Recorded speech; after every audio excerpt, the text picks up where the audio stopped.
Bismillahirrahmanirrahim. Assalamualaikum warahmatullahi wabarakatuh. Perkenalkan, nama saya Raden Muhammad Salman Barokah dengan NIM 1194040-106,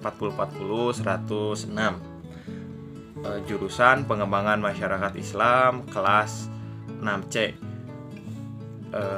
Di sini saya akan menjawab soal UTS riset aksi yang diberikan oleh Bapak Ronas. Baik, langsung saja ke pertanyaan yang pertama, yaitu ada riset aksi. Apa yang dimaksud dengan riset aksi? Riset aksi adalah sebuah penelitian yang dilakukan untuk memecahkan masalah baik secara langsung atau melalui proses reflektif dari masalah progresif yang dilakukan oleh individu yang bekerja sama dengan orang lain atau dalam tim sebagai bagian dari komunitas sasaran untuk memperbaiki cara mereka mengatasi masalah dan memecahkan masalah. Yang selanjutnya ada fasilitator. Fasilitator itu adalah seseorang yang akan memfasilitasi sebuah pelatihan yang memiliki peran untuk membantu memudahkan peserta dalam memahami isi atau materi pelatihan. Nah, yang selanjutnya ada partisipan. Nah, apa yang dimaksud dengan partisipan?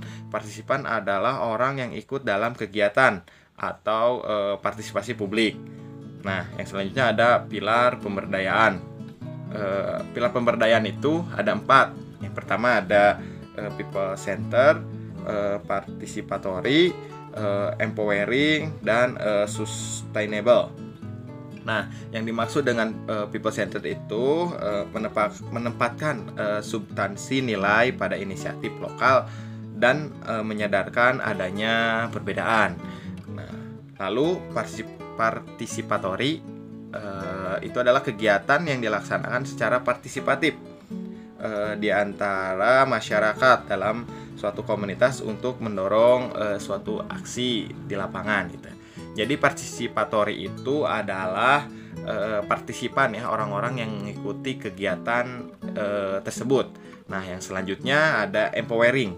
Empowering itu yaitu adalah memperkuat suatu potensi yang dimiliki masyarakat melalui langkah-langkah nyata. Jadi empowering itu adalah suatu kekuatan untuk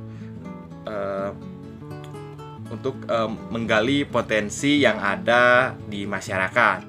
Nah, yang selanjutnya ada sustainable, yaitu adalah tingkat keberlanjutan suatu tindakan ya. Jadi sustainable itu adalah lanjutan dari tindakan-tindakan sebelumnya gitu. Ya, langsung saja lanjut nomor 2 ya. Karena kita sebagai pemberdaya itu harus melibatkan masyarakat dalam proses pemberdayaan. Nah, jadi masyarakat tidak hanya sebatas sebagai objek penelitian kita, namun pemberdayaan itu melibatkan masyarakat sebagai pelaku atau subjek. Nah, jadi kita dalam memberdayakan masyarakat harus bisa setara dengan masyarakat, karena tidak adanya masyarakat, kita sebagai fasilitator itu susah untuk memberdayakan masyarakat tersebut jika kita levelnya di atas mereka ya. Jadi kita harus setara sebagai subjek-subjek dan bukan menjadikan masyarakat sebagai objek ya. Yang selanjutnya ada nomor 3, yaitu teknik-teknik ya.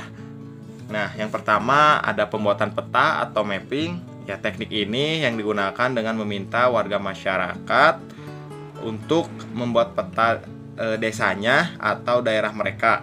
Untuk mempermudah proses pemetaan, diharapkan ada fasilitator untuk memadu sehingga pengayaan berbagai kebutuhan pemetaan dapat disiapkan terlebih dahulu.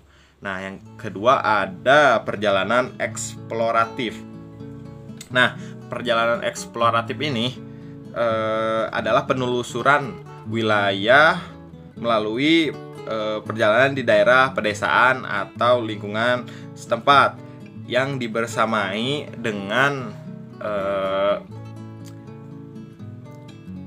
pihak pemerintah atau perwakilan pemerintah, kayak lurah atau kades atau kadusnya gitu. Bisa juga dengan RT dan RW-nya gitu, untuk memudahkan mendapatkan informasi terpilihnya lokasi tertentu. Kebanyakan perjalanan eksploratif itu berdasarkan peta ya. Nah, yang selanjutnya ada transek. Nah, transek ini adalah penelusuran lokasi atau wilayah. Nah, bedanya transek dan perjalanan eksploratif adalah transek suatu teknik untuk menggali informasi melalui pengalaman langsung. Kita terjun ke lapangan dengan cara berjalan menelusuri wilayah desa, mengikuti suatu lintasan tertentu yang sudah kita buat ya lintasannya. Nah, yang disiapkan sesuai hasil identifikasi awal melalui teknik pemetaan. Nah, jadi transek ini kita sudah mengikuti pemetaan, lalu kita penelusuran secara langsung bersama RT dan RW setempat. Nah, yang selanjutnya ada nomor 4, yaitu adalah siklus ya. Siklus secara siklus yang kita akan lakukan di KKN Sisdamas ya. Yang siklus itu adalah dalam hal ini ya, ada 8, cuman kita garis besarnya itu ada 4. Yang pertama itu ada refleksi sosial, yaitu adalah mahasiswa ya. Kita sebagai mahasiswa mulai inkulturasi, adaptasi dengan lingkungan dan masyarakat dengan forum grup diskusi, dan mulai diskusi tentang permasalahan yang ada di daerah tersebut, atau menggali potensi dan harapan masyarakat. Nah, yang selanjutnya ada pemetaan sosial. Nah, mahasiswa itu diharapkan untuk memetakan suatu daerah yang bisa dikembangkan atau menetapkan daerah itu secara geografis supaya pemetaan daerah tertata dengan rapi dan mudah untuk dipahami. Nah, jadi untuk pemetaan sosial ini kita sebagai mahasiswa harus bisa memetakan daerah tersebut gitu ya, sebelum kita terjun langsung untuk memberdayakan daerah tersebut, agar bisa kita saat KKN nanti berjalan dengan lancar kegiatannya gitu. Nah, yang selanjutnya ada perencanaan partisipatif. Nah, pembahasan dari siklus ini yaitu adalah membahas program-program pada kegiatan secara terperinci ya.